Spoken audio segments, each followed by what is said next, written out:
நாட்களாய் பூர்வ காலத்தினுடையதாய் இருக்கிறது என்று சொல்லி நாம பார்க்கிறோம். அப்ப இப்படியாக அவரை குறித்து என்ன காரியங்கள் எல்லாம் சொல்லப்பட்டிருக்கு. ஏசாயால என்ன சொல்லப்பட்டிருக்குது, அவர் சந்நித்திய பிதா, சமாதான பிரபு, கர்த்தத்துவம் வந்துட்டு என்னவா இருக்கும், அவருடைய தோளின் மேல் இருக்கும்னு சொல்லப்பட்டிருக்கு. லூக்கால என்ன சொல்லப்பட்டிருக்கு, தாவீதின் சிங்காசனம் என்றென்றைக்கும் நிலைக்கும்னு சொல்லப்பட்டிருக்கு. மீகால பார்த்தோம்னா அவர் வந்துட்டு எப்படி ராஜாவாக வருவார் அப்படின்னு சொல்லி போட்டிருக்கிறது அப்படின்னு சொல்லி பாக்குறோம். இவங்க எல்லாம் என்ன பார்த்து நினைச்சுக்கிட்டு இருக்கிறாங்க, இயேசு வந்துட்டு எப்படி வருவாருன்னு நினைக்கிறாங்க. அவர் ஒரு ராஜாவாக வருவார், ஏன்னா அப்படிதான் சொல்லப்பட்டிருக்கு அப்படின்ட்டு அவங்க ராஜாவாக வருவார் அப்படின்னு சொல்லி அவர்கள் எல்லாம் எதிர்பார்க்கிறாங்க. ஆனா அவர் எப்படியாக வந்தார், ஒரு தச்சனாக மகனாக சாதாரண ஒரு குமாரனாக பிறந்து ஒரு எளிய வாழ்க்கை வாழ்ந்தார் அப்படின்னு சொல்லி நம்ம மத்தேயு அதிகாரத்துல நம்ம பார்க்க போனோம்னா இவர் வந்து எப்படியா இருக்கு, அவங்க என்ன நினைச்சுக்கிறாங்க, இவர் வந்துட்டு ஒரு ராஜாவாக ஒரு அரண்மனையில பிறப்பாரு அப்படின்னு அவங்க நினைக்கிறாங்க. ஆனா இவர் வந்துட்டு எங்க பிறந்தாரு, ஒரு மாட்டு மந்தையில ஒரு குடிசையில ஒரு சத்திரத்துல அவர் பிறந்தார் அப்படின்னு சொல்லி நாம பார்க்கிறோம். அப்ப இது ஒரு காரணம், முதல் காரணம். அந்த காரணம் எந்த காரணம், இந்த காரணத்துக்காகத்தான் என்ன செய்யறாங்க, அவரை தள்ளுறாங்க. ஏன்னா அவர் ராஜாவாக வருவாருன்னு சொல்லி பார்த்தா அவர் வந்துட்டு எப்படியா இருக்கிறாரு, சாதாரண ஒரு தச்சனுடைய மகனாக அவர் வந்திருக்கிறாரு அப்படின்னு சொல்லி பாக்குறாரு. ரெண்டாவது காரணம் என்னன்னு சொல்லி பார்த்தோம்னா, அதே பார்த்தோம், அதே 5:2 பார்த்தது போல இஸ்ரவேலை ஆள போகிறவர் பெத்லகேமில் பிறப்பார் என்று தீர்க்க தரிசனத்துல கூறி இருக்கிறதுனால மேசியா பெத்லகேம்ல பிறப்பார் அப்படின்னு. ஆனா அவர் பெத்லகேம்ல தான் பிறந்தாலும் அவர் என்னன்னு சொல்லப்பட்டாரு, அவரு நஸ்ரேத்தூர்ல பிறந்து வளர்ந்ததுனால அவரு நஸ்ரேனாகி இயேசு அப்படின்னு சொல்லி அவரு அழைக்கப்பட்டார் அப்படின்னு சொல்லி நம்ம பாக்குறோம். நம்ம யோவான்ல கூட பார்க்கும்போது நாத்தான் வேட் சொல்லுவார் இல்லையா, நாசரேத்துல இருந்து ஏதாயிலும் நன்மை உண்டாகுமோ அப்படின்னு எண்ணி ஏசியாவை வந்துட்டு அவங்க என்ன செய்யறாங்க, மேசியா அல்ல அப்படின்னு சொல்லி அவர் என்ன செய்யறாங்க, புறக்கணிக்கிறாங்க அப்படின்னு சொல்லி பாக்குறோம். ஆக இந்த ரெண்டு முக்கியமான காரணத்தினால இயேசுவை வந்துட்டு என்ன செய்யறாங்க, மேசியா அல்ல, கிறிஸ்து அல்ல அப்படின்னு சொல்லி அவங்க என்ன செய்யறாங்க, தள்ளுகிற காரியங்களை நம்ம பார்க்கணும். அப்போ வீடு கட்டுகிறவர்கள் யாராக இருந்தார்கள், மூப்பர்களாக, பிரதான ஆசாரியர்களாக, வேத பாரகர்களாக இவர்கள் எல்லாம் இருந்தாங்க. தள்ளப்பட்ட கல் எதுவாக இருந்தாரு, சக்கராக இயேசு கிறிஸ்துவாக இருந்தாரு. என்ன காரணத்துக்காக அவங்க தள்ளினாங்க, அவரெல்லாம் அவங்க எல்லாம் ராஜாவாக வருவாரு, ராஜாவாக வந்து ஆளுகை செய்வாருன்னு. ஆனா இவர் வந்துட்டு ஒரு சாதாரண எளிய ஒரு தச்சனின் மகனாக வந்து வந்தார் என்று சொல்லி நாம பார்க்கிறோம். அப்போ தள்ளப்பட்ட கல் எப்படி தலைக்கல் ஆயிற்று, தள்ளப்பட்ட கல் எப்படி தலைக்கல் ஆயிற்றுன்னா, இஸ்ரவேல் ஜனங்கள் தள்ளப்பட்ட கல்லாகிய இயேசுவ இஸ்ரவேலின் தேவனாகிய யாவே அப்படின்னு சொல்லித்தான் அவங்க எல்லாம் என்ன செய்தாங்க, பார்த்தாங்க. யாவே அப்படின்னு சொல்லி அவர்கள் பார்க்கிறவர்களாக இருந்தார்கள் என்று சொல்லி பார்க்கிறோம். யாரு, இஸ்ரவேலு ஜனங்களால் வந்து தள்ளப்பட்ட கல்லாகிய இயேசுவ யாவே அப்படின்னு சொல்லி அவங்க பாக்குறாங்க. அவங்களுடைய பார்வையில இந்த கல் வந்து எப்படி விலையேற பெற்ற கல்லாக இருந்தது, ஜீவனுள்ள கல்லாக இருப்பதனால அதை வீடு கட்டுவதற்கான தலைக்கல்லாகவும் அஸ்திபார கல்லாகவும் எடுத்து சியோனில வைக்கிறாங்க. யாரு, இஸ்ரவேல் ஜனங்கள். ஆனா இவரை தள்ளினது யாருன்னா இந்த மூப்பர்கள், பிரதான ஆசாரியர், வேத பாரகர், இப்படியான பெரிய பெரிய பிரீஸ்ட், ஹை பிரீஸ்ட், இவங்க எல்லாம் தான் என்ன செய்யறாங்க, இவரை தள்ளினார்கள் என்று சொல்லி பார்க்கிறோம். ஆனா இஸ்ரவேல் ஜனங்கள் என்ன செய்யறாங்க, இவர் வந்துட்டு இந்த கல் வந்துட்டு எப்படிப்பட்ட கல்லு, விலையேற பெற்ற ஒரு கல்லு, அப்புறம் வந்துட்டு ஜீவன் உள்ள ஒரு கல்லு, அது அப்படி இருக்கிறதுனாலதான் அதை என்ன செய்யறாங்க, வீடு கட்டுவதற்கு தலைக்கல்லாகவும் ஒரு அஸ்திபார கல்லாகவும் என்ன செய்யறாங்க, எடுத்து சியோனிலே வைத்தார்கள் என்று சொல்லி நாம பாக்குறோம். 1 பேதுரு 2:4.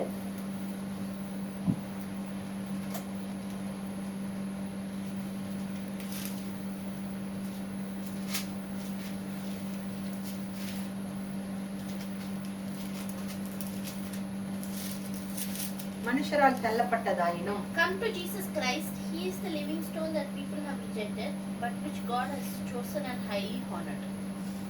மனுஷரால் தள்ளப்பட்டதாயினும் தேவனால் தெரிந்து கொள்ளப்பட்டதும் விலையேற பெற்றதுமாக இருக்கிற ஜீவனுள்ள கல்லாகிய அவரிடத்தில் சேர்ந்தவர்களாகிய நீங்களும் என்று சொல்லி நம்ம பார்க்கிறோம். அப்போ மனுஷன் என்ன செய்யறாங்க, அவரை தள்ளிடுறாங்க. அந்த கல்லை என்ன செய்யறாங்க, இயேசு கிறிஸ்துவை தள்ளுகிறவர்களாக இருக்கிறார்கள். ஆனால் தேவன் என்ன செய்கிறாரு, தெரிந்து கொள்ளப்பட்ட இந்த கல்லு தான் அந்த விலையேற பெற்ற கல், அஸ்திபார கல் அப்படின்னு சொல்லி அவர்கள் என்ன செய்யறாரு, தேவனால் தெரிந்து கொள்ளப்பட்டது விலையேற பெற்றதுமா இருக்கிற அந்த ஜீவனுள்ள கல்லாகிய அவரிடத்தில் சேர்ந்தவர்களாகிய நீங்களும் அப்படின்னும் போது நாமளும் என்னவா இருக்கிறோம், அந்த கல்லை, ஜீவனுள்ள கல்லை விசுவாசிக்கிறவர்களாக நாமளும் இருக்கிறோம் என்று சொல்லி நாம பார்க்கிறோம். அப்போ அந்த கல்லை எங்கே வைக்கிறார்கள், சியோனிலே வைக்கிறார் என்று சொல்லி பார்க்கிறோம். இந்த அஸ்திபார கல்லோடு இணைக்க அதனால தான் அவர் வந்துட்டு இயேசு கிறிஸ்து பேதுருகிட்ட கேட்கிறார் இல்லையா, நீ என்னை யார் என்று சொல்கிறாய் அப்படின்னு சொல்லும்போது, நீ ஜீவனுள்ள தேவனுடைய குமாரன், இந்த கல்லின் மேல் என்ன கட்டுவேன், என் சபையை கட்டுவேன் என்று சொல்லி அவர் தன்னை ஒரு கல் என்று சொல்லி இந்த கல்லின் மேல் ஒரு சபையை கட்டுவேன் என்று சொல்கிறதை நம்ம பார்க்கிறோம். இதற்கு ஒரு உவமையாக நம்ம வந்துட்டு நம்ம பார்க்கிறோம் இல்லையா, ஒரு வீட்டெஜமானிய மனுஷன் இருக்கிறான். அவன் என்ன செய்யறான், திராட்சை தோட்டத்தை உண்டாக்கி என்ன செய்யறான், வேலி அடைத்து கோபுரத்தை கட்டி குத்தகைக்கு விட்டுட்டு தூர தேசத்துக்கு போயிடுறான். அப்போ கனிக்காலம் வருது, பழங்கள் எல்லாம் பழுக்கின்ற பழங்கள் எல்லாம் வருகின்ற காலம் வருகின்ற கனிக்காலம் வருது. அப்போ என்ன செய்யறான், அவன் என்ன செய்யறான், கனிகள் எல்லாம் வாங்கிக்கிட்டு சொல்லி வரும்படிக்கு என்ன செய்யறான், தன்னுடைய ஊழியக்காரனை அவரை அனுப்புகிறத நம்ம பாக்குறோம். அப்போ குத்தகக்காரர்கள் எல்லாம் என்ன செய்யறாங்க, அந்த வந்த வேலைக்காரன் என்ன செய்யறாங்க, கொன்று போட்டாங்க. அப்புறம் பின்பு என்ன செய்யறாரு, தன்னுடைய குமாரனையே அனுப்புறாங்க. அவரும் இவர் வந்துட்டு அவருடைய சுதந்திர வழி, அவருக்கு இவர் தான் வந்துட்டு வாரிசு அப்படின்னு சொல்லி என்ன செய்யறாங்க, அவரையும் கொன்று போடுறாங்க. அப்போ அதனாலதான் என்னவேதான் வீட்டு எஜமான் வந்து என்ன செய்யறாங்க, என்ன செய்யறாரு, இந்த இவங்களை எல்லாம் கொடியவரை எல்லாம் அழித்து என்ன செய்யறாங்க, ஏற்ற காலத்தில் கனியில தர ஜனத்துக்கு என்ன செய்யறாரு, குத்தகைக்கு விடுகிறார், குத்தகைக்கு தருகிறார் என்று சொல்லி நாம மத்தேயும், குத்தகைக்குன்னா அவர் உங்ககிட்ட பொறுப்பை கொடுத்துட்டு போயிடுவாங்க. அவங்களுக்கு நிலத்தை இது பண்ணி பண்படுத்தி மரம் நட்டு கனிலாம் வந்த உடனே அதுக்குரிய நமக்கு பலனை பழத்துக்கு பழமும் கொடுப்பாங்க, அதுக்குரிய நமக்குரிய இதுவும் என்ன கிடைக்கும், பாகமும் நமக்கு கிடைக்கும் என்று சொல்லி நாம பாக்குறோம். இது வந்துட்டு மத்திய 21ஆம் அதிகாரத்துல நாம பாக்குறோம். இப்போ உவமையினுடைய விளக்கம் என்னன்னு சொல்லி பார்க்க போனா, வீட்டு எஜமான் யாரு அப்படின்னு சொல்லி பார்க்கணும்னா, இஸ்ரவேலின் தேவனாகிய பிதா, அவர் தான் வீட்டு எஜமானாக இருக்கிறார். அவர் தான் என்ன செய்யறாரு, நிலத்தை குத்தகைக்கு விட்டு என்ன செய்யறாரு, தூர தேசத்துக்கு போகிறார் என்று சொல்லி பார்க்கிறோம். திராட்சை தோட்டம் அப்படிங்கிறது எதாவது இருக்கிறது, இஸ்ரவேல் ஜனங்களாக இருக்கிறார்கள் என்று சொல்லி பார்க்கிறோம். குத்தகைக்காரர்கள் யாராக இருக்கிறார்கள், இஸ்ரவேலை ஆளுகிறவர்கள் யாரு, அவங்க தான் யாரு, யூத தலைவர்கள், அவங்க தான் யாரா இருக்கிறாங்க, குத்தகைக்காரர்களாக இருக்கிறார்கள் என்று சொல்லி பார்க்கிறோம். அப்போ ஊழியக்காரர் அனுப்புறாரு இல்லையா, அவங்க யாருன்னா இந்த தீர்க்கதரிசிகள் என்று சொல்லி நம்ம பார்க்கிறோம். பழைய ஏற்பாட்டுல நிறைய தீர்க்கதரிசிகள் இருந்தாங்க இல்லையா, அப்போ தீர்க்கதரிசிகள் எல்லாம் இவர்கள் என்ன செய்தார்கள், கொன்று போட்டார்கள் என்று சொல்லி நம்ம பார்க்கிறோம். சொந்த குமாரன் என்று சொல்லும் பொழுது இயேசு கிறிஸ்து என்று சொல்லி நாம பார்க்கிறோம். கனி என்று சொல்லும் பொழுது என்ன சொல்லுகிறதா இருக்கிறது, நல்ல பண்புகள் நிறைந்ததா காணப்படுகிறது என்று சொல்லி நம்ம பார்க்கிறோம். அப்போ இஸ்ரவேலின் தேவனாகிய பிதா என்ன செய்யறாரு, திராட்சை தோட்டமாக இஸ்ரவேல் ஜனங்களை பார்த்து அவங்க கனி கொடுக்கணும், நீங்க கனி கொடுக்கிறவர்களாக இருக்கணும் அப்படின்னு சொல்லி நம்மளே அவர் சொல்லுகிறதாக இருக்கிறது என்று சொல்லி நம்ம பார்க்கிறோம்.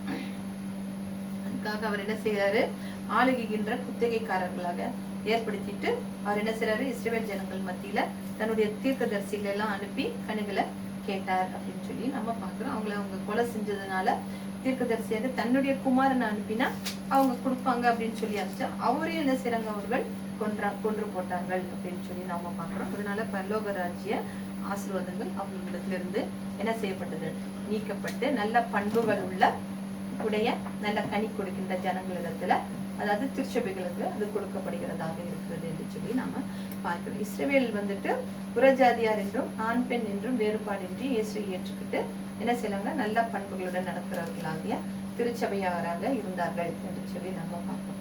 இதுதான் பரலோக ராஜ்யத்தின் ரகசியம் என்று சொல்லி இயேசு கூறுகிறதை என்று சொல்லி நாம பார்க்கிறோம்.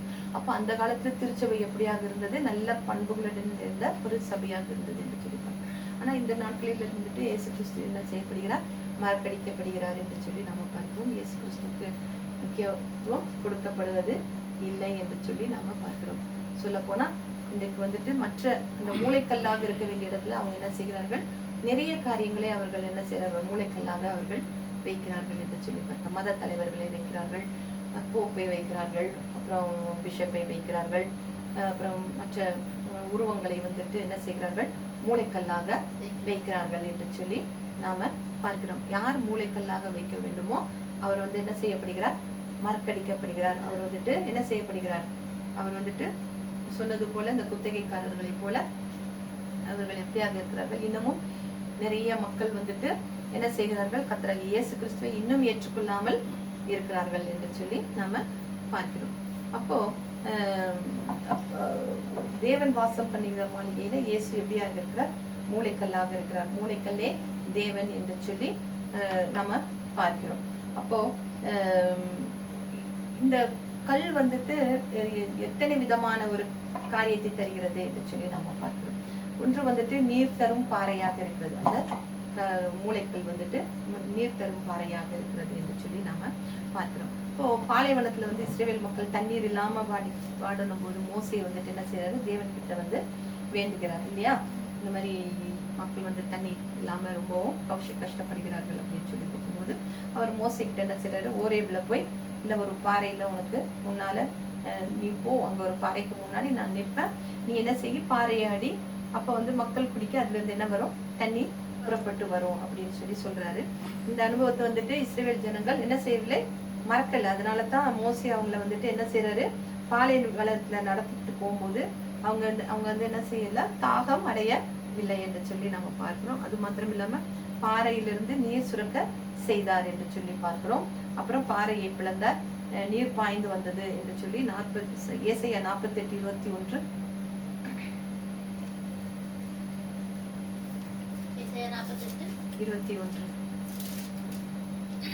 He led us through the desert and made water flow from a rock to satisfy our thirst. 48:21.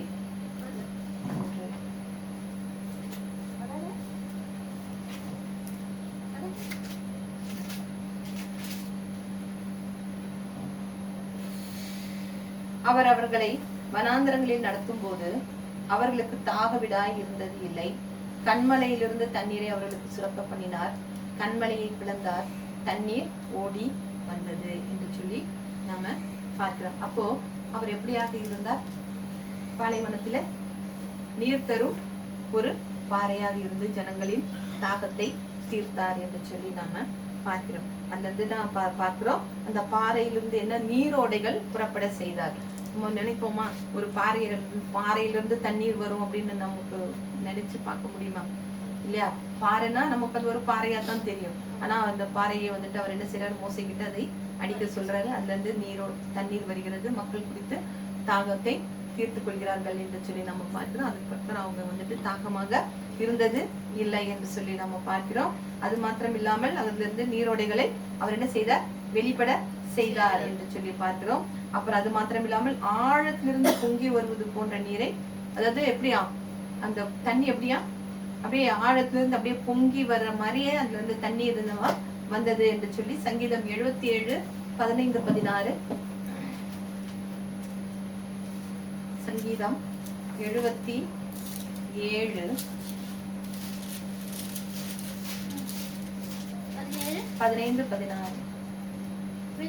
With your own arm you rescued your people, the descendants of Jacob and Joseph. The ocean looked at you, God, and it turned deep down with fear.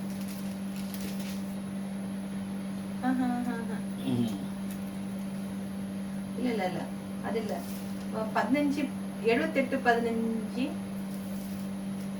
God made water flow from rocks.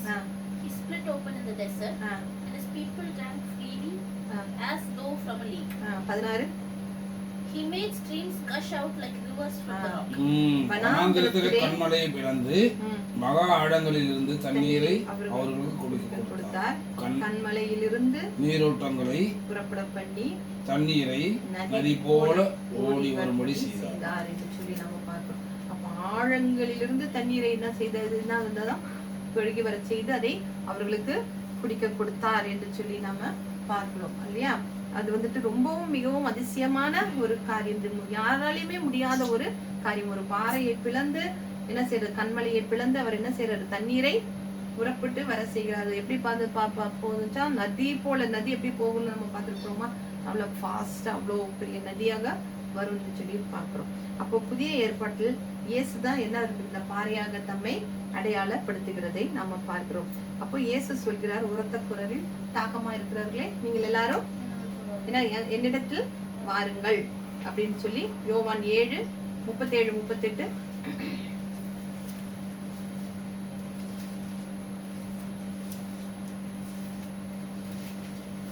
On the last and most important day of the festival, Jesus stood up and shouted, "If you you are thirsty, come to me and drink. Have faith in me, and you will have life-giving water flowing from deep inside you, just as the scripture says. யோவான் 7:37-38. பண்டிகையின் கடைசி நாளாகிய பிரதான நாளிலே இயேசு நின்று சப்தமிட்டு, ஒருவன் தாகமாக இருந்தால் என்னிடத்தில் வந்து பானம் பண்ண கடவன்.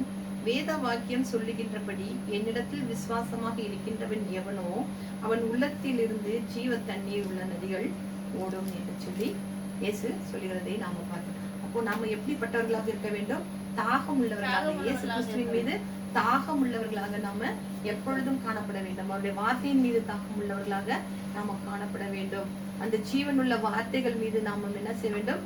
தாகம் உள்ளவர்களாக நாம காணப்பட வேண்டும். எந்த சூழ்நிலை எப்படியாக இருந்தாலும், வனாந்திரம் போல வாழ்க்கை இருந்தாலும், பாலைவனத்துல தான் அவர்களை நடத்தி வந்தார் தேவன். அப்போ மோசைகிட்ட சொல்லி அந்த பாறை கிட்ட நிப்ப, அந்த பாறை அடின்னு சொன்னது போல நிச்சயமாக நம்மை அவரை விசுவாசிக்கும் பொழுது அந்த பாறையை நம்ம கர்த்தராகிய தேவனை நம்ம விசுவாசிக்கும் போது நிச்சயமாக அவர் என்ன செய்வார்?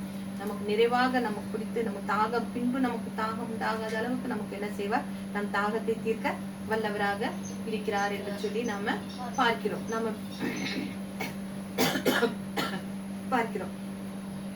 அதே மாதிரி 1 கொரிந்தியர் 10:4.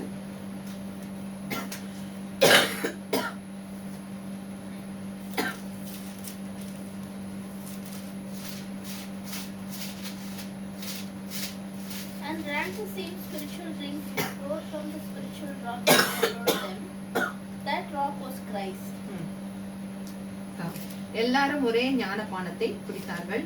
எப்படி எனில் அவர்களோடு கூட சென்ற ஞான கண்மலையின் தண்ணீரை குடித்தார்கள். அந்த கண்மலை கிறிஸ்துவே என்று சொல்லி நம்ம பார்க்கிறோம். அப்போ அவர் எப்படியாக இருந்தார்? கர்த்தராகிய இயேசு கிறிஸ்து எதுவாக இருந்தார்? நீர் தரும் பாறையாக இருந்தார். தாகத்தை தீர்க்கிறவராக இருந்தார் என்று சொல்லி நாம பார்க்கிறோம். யாரு? தள்ளப்பட்டதாக இருந்தது கல்லு, வீடு கட்டுகிறவர்களால் ஆகாது என்று தள்ளப்பட்ட கல்லே உனக்கு தலைக்கல்லாயிற்று என்று சொல்லி அப்படிப்பட்ட அந்த கல்லானது அந்த நமக்கு வந்துட்டு நீர் தரும் பாறையாக இருந்தது என்று சொல்லி பார்க்கிறோம். இரண்டாவதாக வலிமை மிகுந்த ஒரு பாறையாக இருந்தது என்று சொல்லி பார்க்கிறோம். இப்போ நம்ம பாறைன்னு சொல்லும் போது சுமார் ஸ்டோனுக்கும் ராக்குக்கும் என்ன இருக்குது?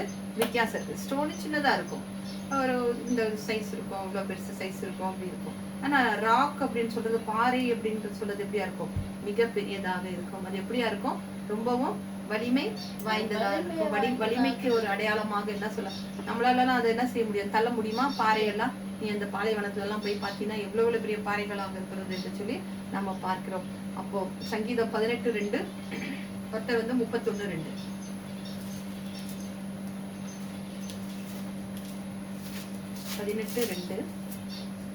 கர்த்தர் என் கண்மலையும் என் கோட்டையும். You are my mighty rock, my fortress, my protector, the rock where I am safe, my shield, my powerful weapon, and my place of shelter. 31:2.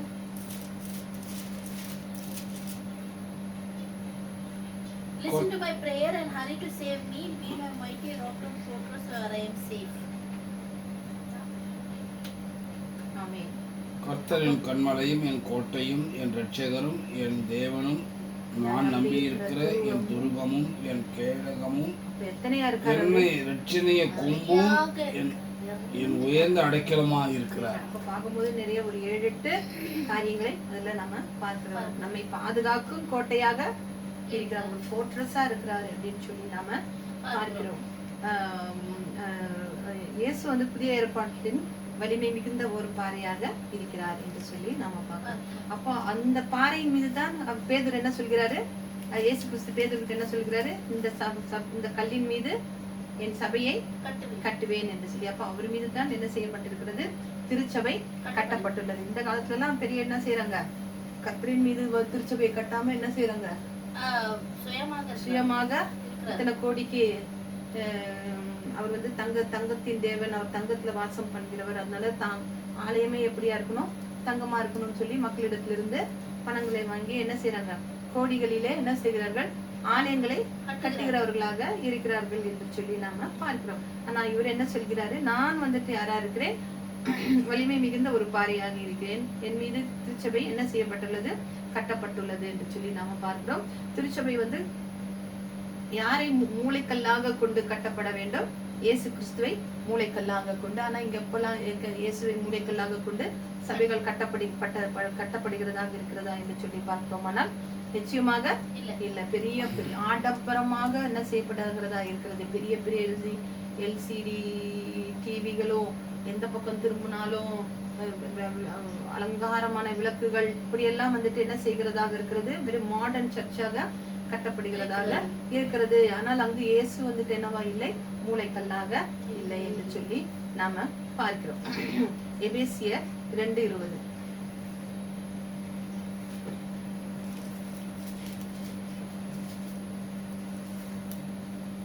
எபேசியர்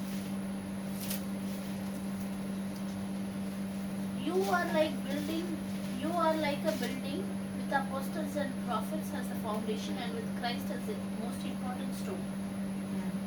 அப்போஸ்தலர்கள் தீர்க்கதரிசிகள் என்பவருடைய அஸ்திவாரத்தின் மேல் கட்டப்பட்டவர்களாகவும்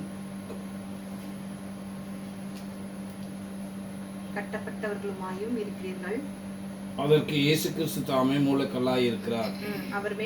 அவர் மேல் மாளிகை முழுவதும் இசைவாய் இணைக்கப்பட்டு கர்த்தருக்குள் பரிசுத்த ஆலயமாக எழும்புகிறது. அவர் மேல், யார் மேல், இயேசு கிறிஸ்து என்கின்ற மூளைக்கல்லின் மீது மாளிகை முழுவதும் என்ன செய்யப்படுகிறது, இசைவாய் என்னது இணைக்கப்பட்டு கர்த்தருக்குள் பரிசுத்த ஆலயமாக எழும்பி இருக்கிறது என்று சொல்லி நாம பார்க்கிறோம் என்று சொல்லி நாம பார்க்கிறோம். அப்ப இயேசுவும் தன்னுடைய வலிமையான தன்னுடைய சீஷரான பேதுருக்கு என்ன செய்கிறார், அதை வழங்கினார். அதனாலதான் அவர் என்ன செய்யறாரு, பேதுருவை வந்துட்டு உன் பேர் வந்துட்டு என்ன செய்யறது, இனிமேல் சீமோன் எனப்படாமல் நீ என்ன என்று அழைக்கப்படுவாய், கேபா என்று அழைக்கப்படுவாய் என்று சொல்லி என்ன செய்கிறாரு, பேதுருக்கு பெயர் சூட்டுகிறார் என்று சொல்லி நான் பார்க்கிறோம். இந்த பாறையின் மேல் என் திருச்சபையை கட்டுவேன் என்று சொல்லி சொல்லுகிறதை பார்க்கிறோம். அப்போ முதலில் வந்து பார்த்த பாறை ஏதா இருந்தது, நீர் தரும் பார்வையாக இருந்தது.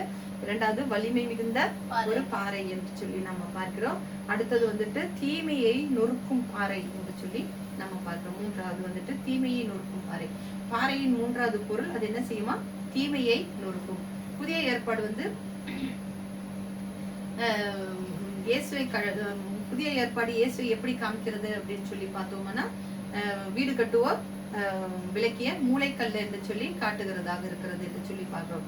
இயேசுவே என்ன சொல்கிறார், தன்னை பற்றி இவ்வாறு என்ன சொல்கிறாரு, இந்த கல்வின் மேல் விடுகிற எவனும் என்ன செய்வான், நொறுங்கி போவான். அது யார் மேல் விடுமோ அது அவங்களும் என்ன செய்வாங்க, நசுங்கி போவார்கள் என்று சொல்லி அவரே என்ன செய்கிறார், தன்னை பற்றி சொல்லுகிற காரியத்தை நம்ம பார்க்கிறோம். அப்போ சாலமோன் அரசர் காலத்துல வந்துட்டு இஸ்ரவேல் மக்கள் என்ன செய்யறாங்க, தங்களுக்குன்னு எருசலேம்ல வந்து என்ன கட்டுறாங்க, ஒரு ஆலயத்தை கட்ட தொடங்குகிறாங்க.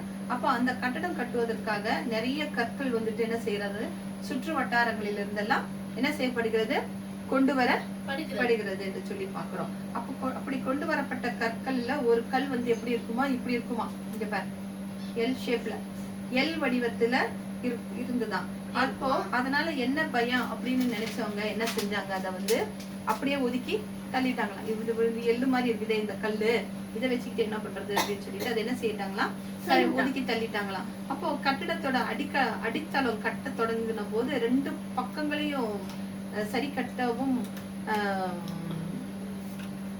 அதாவது ரெண்டு பக்கத்தையும் சரி கட்டவும், அதுக்கப்புறம் வந்துட்டு கட்டடத்தின் மேல எழுப்பணும் இல்லையா. அப்ப எழுப்பும் போது என்ன செய்யும், எடையை தாங்கவும் ஒரு பெரிய கல்லு அவங்களுக்கு தேவைப்பட்டதான். என்ன, இந்த கட்டிட்டு அதுக்கப்புறம் மேல எழுப்பணும் இல்லையா. மேல எழுப்பும் போது பாரம் தாங்கணும் இல்லையா, கீழே இருக்கிறது வந்து பாரம் தாங்கிறதுக்காக அப்போ பெரிய கல் தேவைப்பட்டதான். அப்போ அவங்களுக்கு எங்க தேடியுமே வந்துட்டு கடைசி அதை தாங்குற அளவுக்கு ஒரு கல்லை தேடும் போது கிடைக்கலையா. அப்போ கடைசியில் அவங்க ஒதுக்கி தள்ளின கல்லை வந்துட்டு என்ன செய்யறாங்களா, சும்மா ஒரு எதர்ச்சியா வந்துட்டு எடுத்து பொருத்தி பார்த்தாங்களா.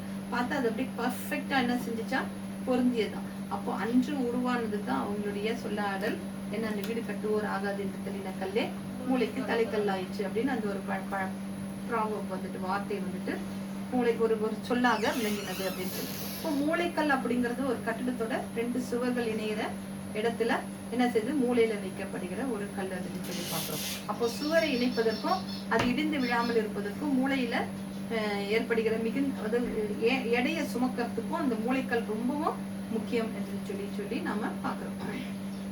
அது போலத்தான் நம்ம ஆவிக்குரிய வாழ்க்கையில அஸ்திபாரமாக என்னது அப்போஸ்தலர்களும் மற்றும் தீர்க்கதரிசிகளும் நமக்கு என்ன செய்யப்பட்டார்கள், கொடுக்கப்பட்டார்கள் என்று சொல்லி பார்க்கிறோம். இணைக்கும் பாலமாக ஆவிக்குரிய மாளிகையை தாங்கிற மூளைக்கல்லாக ஆண்டவராகிய இயேசு கிறிஸ்து நமக்கு இருக்கிறார் என்று சொல்லி நாம பார்க்கிறோம்.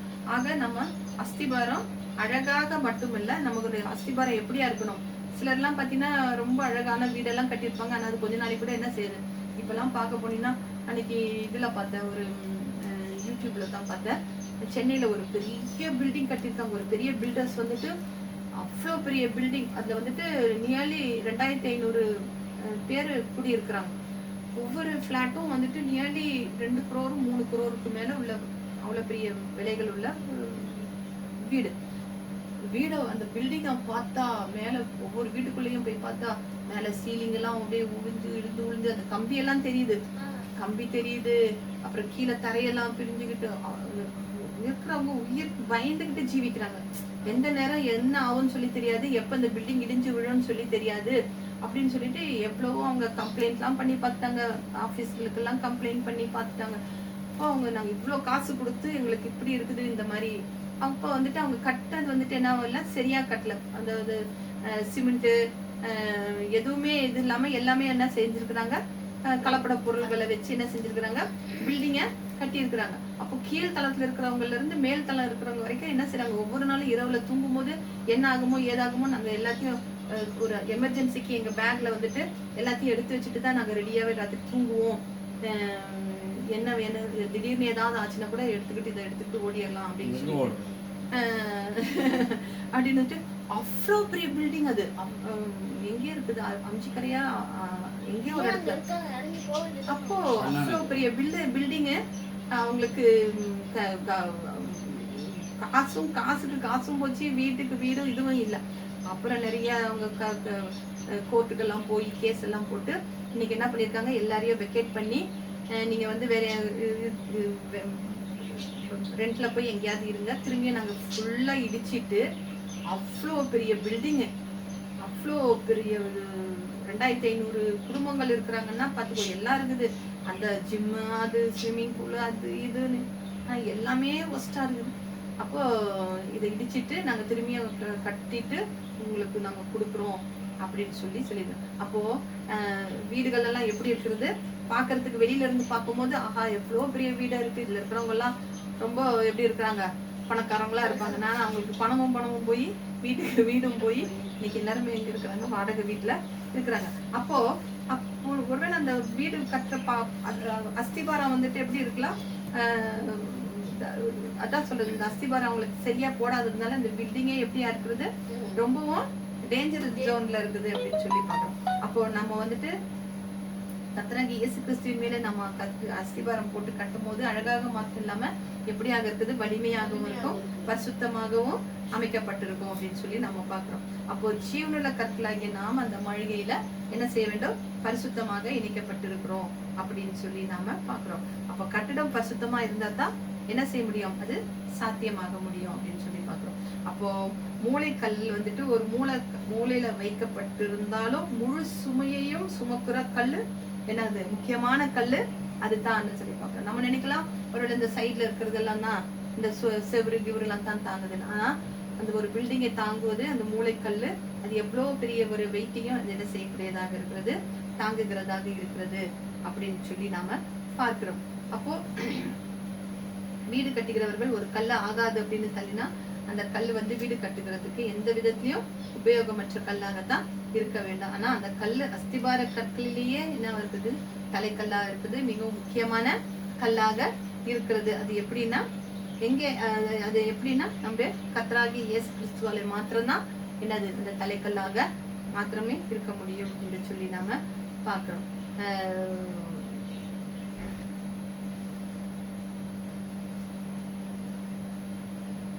இந்த கல்லின் மேல சபையை கட்டினார். அது யார், இந்த கல்லின் மேல் தான் என்ன செய்கிறார், கர்த்தராகிய இயேசு கிறிஸ்து சபையை கட்டுகிறார். அதை அது மேற்கொள்ளாது, பாதாளம் மேற்கொள்ளாது என்று சொல்லி நாம பார்க்கிறோம். பாதாளம் மேற்கொள்ளுமானா பாதாளம் மேற்கொள்ளாது. பரலோக ராஜ்யத்தின் திறவுகோல் எது அப்படின்னு சொல்லி நம்ம பார்த்தோம்னா கர்த்தராகிய இயேசு கிறிஸ்து மாத்திரம்தான் என்னவா இருக்கிறாரு, பரலோக ராஜ்யத்தின் திறவுகோலாக இருக்கிறார் என்று சொல்லி நாம பார்க்கிறோம். இன்னைக்கு நிறைய பேர் வந்துட்டு தங்கள் நம்பிக்கையை வந்துட்டு எங்க வச்சிருக்கிறாங்க, கிறிஸ்து செஞ்சு முடித்த கிரியையில நம்பிக்கை வைக்காம என்ன செய்யறாங்க, தங்களுடைய கிரியைகளில் என்ன செய்யறாங்க, நம்பிக்கை வைக்கிறதுனாலதான் இந்த ரட்சிப்பை குறித்த என்ன செய்கிறது, நம்பிக்கை என்ன செய்கிறது, நம்பிக்கை இல்லாமல் போகிறதா இருக்கிறது. இந்த காலங்களில நடக்கின்ற சில காரியங்களை எல்லாம் பார்க்கும் பொழுது ரட்சிப்பு அப்படிங்கிறதே என்ன செய்கிறது, ஒரு கேள்விக்குறியாக இருக்கிறது என்று சொல்லி நாம பார்க்கிறோம். ஏனென்றால் பக்க வழியாக நுழைந்தவர்கள் எல்லாம் என்ன செய்கிறார்கள், தங்களுடைய ஆதாயத்துக்காக இயேசுவை என்ன செய்கிறார்கள், இயேசுவை வைத்து வியாபாரம் செய்கிறவர்களாக இருக்கிறார்கள் என்று சொல்லி நம்ம பார்க்கிறோம். சுயநலத்துக்காக, தங்களுடைய சுயநலத்துக்காக இப்படியான காரியங்களை செய்கிறவர்களாக இருக்கிறார்கள். அதனால அவங்களுக்கு வந்துட்டு எதிர்கால நம்ம நினைக்கலாம், அவங்க வந்துட்டு ஒருவேளை இப்படி எல்லாம் பண்றாங்கன்னா அவங்களுக்குள்ளே ஒரு பயமும், எதிர்காலத்தை குறித்த ஒரு பயமும் அவங்களுக்குள்ள காணப்படுகிறதாக இருக்கிறது. நம்ம இந்த ஒரு ஹாலிவுட்ல வந்துட்டு ஒருத்தர் வந்துட்டு ஒரு பெரிய ஒரு ஒரு ஆக்டர் ஒருத்தர் இருந்தாரு. அவர் வந்துட்டு ரொம்பவும் படங்கள்ல எல்லாம் நடிச்சுட்டு கடைசியா தான் அவர் வந்து என்ன செஞ்சாரு, கர்த்தராகிய இயேசு கிறிஸ்துவை நான் ஏத்துக்கிறேன் அப்படின்னு சொல்லிட்டு வந்துட்டு ஒரு பெரிய சபையில போய் வந்து நான் கர்த்தரை ஏத்துக்கிறேன்னு சொல்லிட்டு ஏத்துக்கிட்டு அதுக்கப்புறம் வந்துட்டு அவர் என்ன செஞ்சாரு, அந்த சபையில போய் கொஞ்சம் கொஞ்சமா அங்கத்துல உறுப்பினராகி அப்படியே வாலிப பிள்ளைங்களை எல்லாம் பாட்டு கீட்டுன்னு சொல்லி டான்ஸ் எல்லாம் ஆடி கீடி பிள்ளைங்களை எல்லாம் என்ன செஞ்சாரு, கடைசியில பிள்ளைங்களை எல்லாம் தவறான வழிகளில என்ன செய்ய ஆரம்பிச்சாரு, நடத்த ஆரம்பிச்சுட்டாரு. கடைசியில பார்க்க போனோம்னா அந்த சபையில இருந்த பெரியவங்க எல்லாம் வந்துட்டு எழுப்பி இது வந்துட்டு ரொம்ப தவறான ஒரு காரியம் அப்படின்னு சொல்லி அவருக்கு எதிராக எல்லாரும் எழுப்பி வாலிப பிள்ளைகளை வந்து வந்து நல்வழியில படுத்தாம அவங்க திரும்பியும் வந்துட்டு தவறான வழிகளில நடத்தி அவங்க பாதாளத்துக்கு கொண்டுட்டு போற காரியங்களை அதிகமாக காணப்படுகிறதுன்னு சொல்லி அன்னைக்கு அவரை வந்துட்டு என்ன செஞ்சாங்க, சபையில இருந்து அவரை வந்துட்டு என்ன செஞ்சாங்க, வரக்கூடாதுன்னு சொல்லி அவரை அனுப்பிட்டாங்க. அப்போ அப்படியாக என்ன செய்யப்படுகிறாங்க, திடீர்னு ஏதோ ஒரு ஞானத்துல அவங்க என்ன செய்யறாங்க, டக்குனு நான் கர்த்தரை ஏத்துக்கிறேன் அப்படின்னு சொல்லிட்டு ஏத்துக்கிட்டு அதுக்கப்புறமா அவங்க என்ன செய்யறாங்க, பின்மாற்றம் அடைந்து திரும்பியும் பழைய தவறான வாழ்க்கைகளுக்கு போய் தான் மாத்திரம் இதாகாம என்ன செய்கிறார்கள், பிள்ளைகளையும் என்ன செய்கிறார்கள், வழி தவறி நடந்து போக செய்கிறார்கள் இருக்கிறார்கள் என்று சொல்லி நாம பார்க்கிறோம். அப்போ நம்முடைய கர்த்தராகிய இயேசு கர்த்தராகிய நம்ம வந்துட்டு யார் மேல நம்முடைய நம்பிக்கையை வைக்க வேண்டும், நம்மளே நமக்காக ஜீவனை தந்து இன்று நமக்காக பிதாவின் இடத்தில் பரிந்து பேசுகிற கர்த்தராகிய இயேசு கிறிஸ்துவின் மீது நம்ம நம்பிக்கை வைக்க வேண்டும். அல்லேலூயா. நம்ம ஒரு நாளும் அவரை வந்து கல்லின புறத்தை விட்டு கல்லாக இல்லாமல் நம்முடைய ஜீவனுக்கு அவர் தான் என்ன செய்கிறார், தலைக்கல்லாக இருக்கிறார் என்று நாம என்ன செய்ய வேண்டும், அவரை விசுவாசித்து அவரை